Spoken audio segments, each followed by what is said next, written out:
Terdapat perkara-perkara yang keterlaluan dalam beragama. Apabila keterlaluan dalam din berlaku, seseorang akan berkata, saya mahu belajar Al-Quran.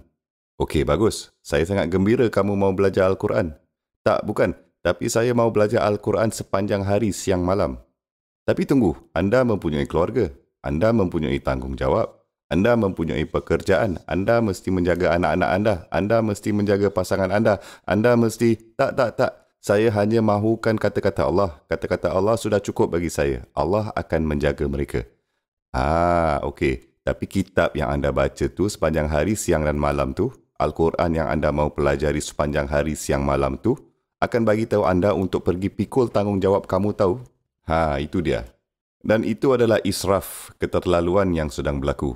Ada sekumpulan saudari yang mempelajari Al-Quran. Sangat rajin. Maksud saya mereka menghabiskan masa, saya tak tahu, 14-16 jam sehari. Hanya belajar.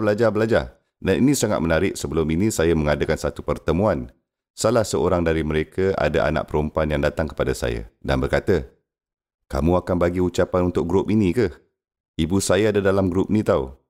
Boleh tak tolong suruh dorang berhenti? Dan saya berkata, kenapa? Kerana saya rindu ibu saya lah. Saya tak pernah dapat jumpa dia. Dia selalu belajar walaupun dia di rumah. Dia berkata, jangan kacau ibu. Dia pakai headphone dan dia belajar vocabulary Al-Quran dan itu je yang dia buat. Dan saya tak pernah ada masa untuk bersama ibu. Dan saya harap kamu boleh bagi tahu mereka sesuatu. Dan anda semua tahu apa lagi?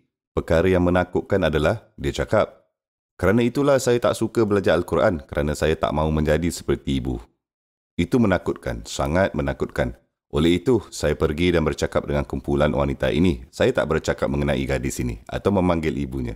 Apa yang saya katakan adalah, mari kita baca ayat bersama. Sebilangan ayat itu misalnya, wa ila sama'i kaifa rufi'at, wa ilal jibali kaifa nusibat. Tidakkah mereka melihat ke langit bagaimana ia dinaikkan? Tidakkah mereka melihat gunung bagaimana mereka dipacakkan? Saya berkata, berapa orang yang mempelajari ayat ini? Semua orang angkat tangan mereka. Mereka telah belajar ayat. Mereka tahu semua vocabulary kata. So saya cakap, jadi berapa banyak dari anda yang pergi ke gunung? Berapa ramai daripada anda pergi tengok langit malam? Bintang. Anda pernah lakukan tu tak? Taklah tak pergi. Mana kita ada masa untuk tu semua?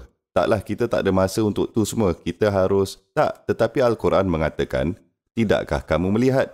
Kamu tak pergi tengok ke? Afalam yasiru fil ardi? Tidakkah mereka melakukan perjalanan di darat? Tidakkah mereka melihat ciptaan Allah yang indah? Anda mahu membacanya tapi tidak melakukannya. Tapi Allah menyuruh anda pergi melihat. Allah menyuruh anda pergi berjumpa. Dengan kata lain, malah ada berlaku keterlaluan dalam beragama. Ironinya, bahawa orang yang belajar Al-Quran dalam masa yang sama boleh mengabaikan Al-Quran. Itu boleh berlaku.